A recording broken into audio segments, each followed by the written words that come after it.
Hello silver friends, this is Jolie from QuickSilverHair, and today we are talking high porosity hair care tips. This is part 4 in my porosity series. If you missed the other 3 videos, they'll be linked in the description box below. The first video was on all things hair porosity, so you could understand what it is, why it matters, and how to find out what your porosity is. If you have high porosity hair, it can be challenging. So this video is on silver hair, but porosity is porosity. So if you have high porosity hair, this video may still be beneficial to you. In silver hair, porosity comes into play and becomes an issue with conditioners and hold products. So that's where you really want to pay attention to whether products are working for you or not. You still need to pick your products not solely on porosity, but on your complete hair type. If you don't know your complete hair type, you can open the description box below and there is a link to my ultimate guide on hair type that can help you understand the whole picture here.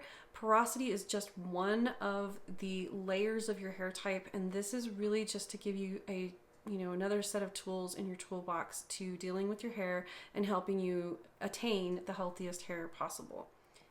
If you want to pause right here, you can open the description box. There is a PDF down there for high porosity hair care tips that you can print if you would like, so you can follow along in this video. If you want, you might want to grab a notebook and a pen and maybe a cup of coffee, and when you come back, we'll get started.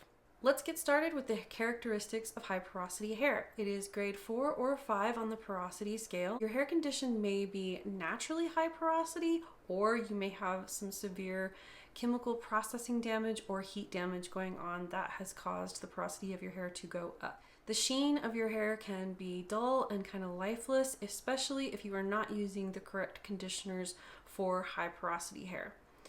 Frizz can be a real issue. You can have dry frizz throughout the lengths of your hair. The pH of high porosity hair can be very high at 8 to 10.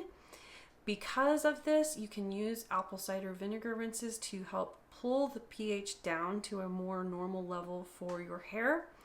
Do not do this on grade 5 hair where you have highly chemical damaged hair. You don't want to add another pH altering substance to your hair at this point. Your hair strength tends to be rather fragile. It can break rather easily, so you want to be really careful with your high porosity hair. Once your hair is to grade 5, this is highly damaged hair and it likely needs proper care and conditioning and protection. And at this point, you probably just want to be real gentle with it and grow it back out. Haircuts with high porosity hair should be scheduled regularly to keep your ends neat and tidy and free from split ends. Water retention and absorption of high porosity hair. High porosity hair soaks up water like a sponge very rapidly, but it also dries just as rapidly. Some people with high porosity hair experience their hair drying between shampoo and conditioner. You want to be really careful with your conditioning products that they are conditioning enough to keep your hair from drying too rapidly. Proteins for high porosity hair would include grain proteins, so this is oats, wheat, or rice.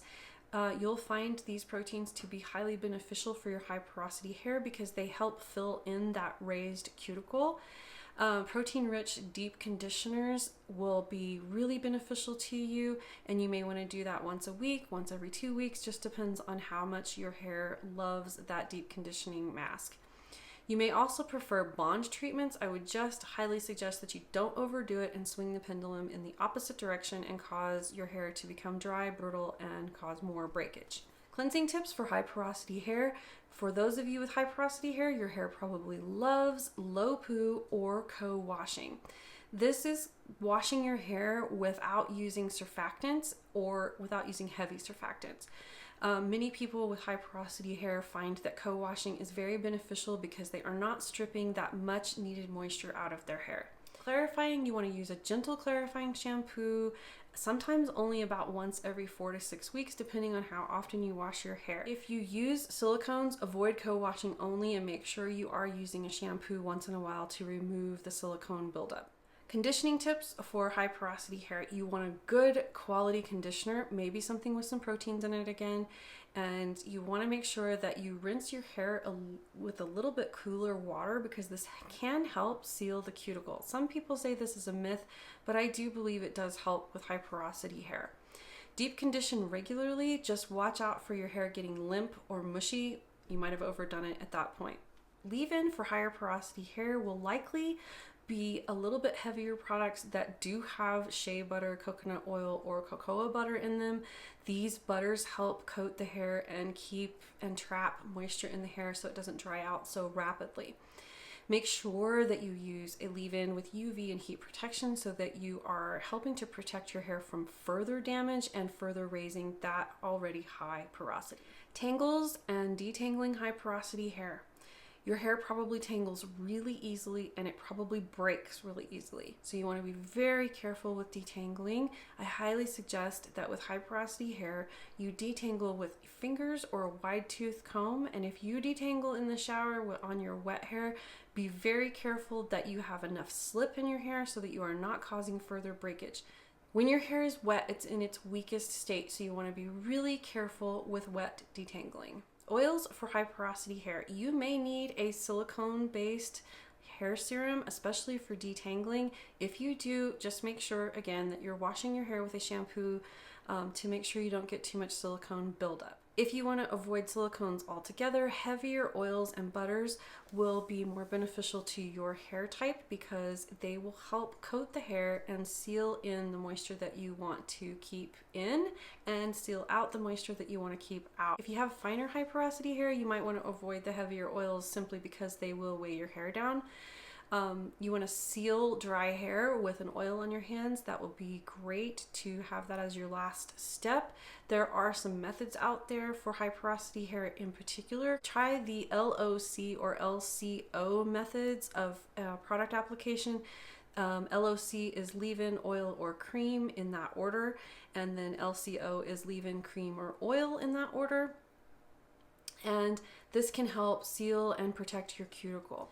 Hold products and longevity with high porosity hair. Your hair is particularly sensitive to humidity, so you want to make sure that your gels, custards, and hold products have humidity blocking ingredients in them or are marketed for humidity blocking. The length of days you can hold your achieved hairstyle is usually pretty good. It's a pretty good extended time frame once your hair is dried and set if you have healthy high porosity hair. If you have highly damaged high porosity hair, you probably have to style your hair more frequently. High porosity product amounts and product application. The amounts of products for high porosity hair will probably be quite a lot. Your hair wants to soak up all of the product that it can. So you'll find that you'll be using a lot more product than, say, someone with low porosity hair. Careful to not get too carried away with heavy conditioning products on high porosity hair because your hair can become limp and mushy and then it's over conditioned. If it gets in this state, all you have to do is clarify your hair. Applying your hair care products on soaking wet hair is probably going to net you the best results. Trying to put products on dry high porosity hair is going to do very little for helping you with your hairstyle. Drying high porosity hair.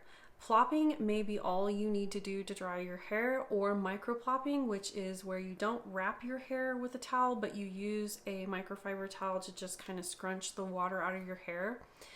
Heat tools are going to cause more damage on high porosity hair, so most people with high porosity hair should avoid heat if at all possible.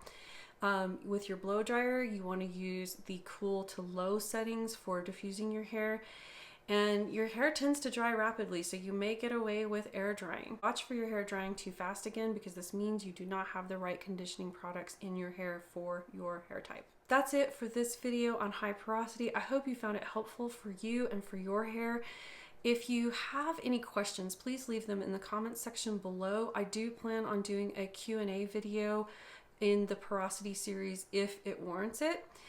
If you want to be notified when that video drops, please open the description box and sign up for my email list. That's the best way to be notified when I drop new content. If you liked this video, please hit that thumbs up button. And while you're down there, if you haven't subscribed already, please do so now because I would love to see you next time. Until then, shine on.